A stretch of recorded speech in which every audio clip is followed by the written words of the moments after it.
ጀሚላን አውሩያሽ ስንገባ ያ ይሆን ያ አይሆን ያችን ነው የፈራሁት። ይስተካከልልሻል ግን እኔ ሰምቻለሁ ወር ይቆያል ብለውኛል። እስኪ ቆይ ደግሞ የሆነ የሚያስረዳ ስለ ዩቱብ አለ፣ እሱን ጠይቀዋለሁ። የሚያስረዳ ያለት እሱን ጠይቀዋለሁ።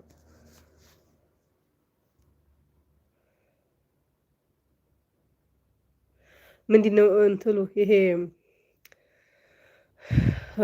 ላይቭ ላይ አውሩልኝ እያልሽ እኔም እኮ ገብቻለሁ፣ ጀሚላም ገብታለች።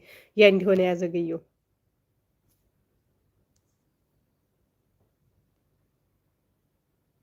ይድፋት፣ በጣም ይድፋት። ወላሂ ሮዝ እኔ እንግዲያ ቦታ ሰጣትም ግን ቢሆንም በጣም ያኔ እኔ በጣም ተሰምቶኛል። ወላሂ እኔ ያስጠልቶኛል። ምንድን ነው እስኪ ጠይቄ፣ አረ ወላሂ ጥያቄ ብዙ ትናንትና ጠይቄው መልስ ሰጥቶኛል። ቆይ ገብቼ ጠይቀዋለሁ። ንዝጋና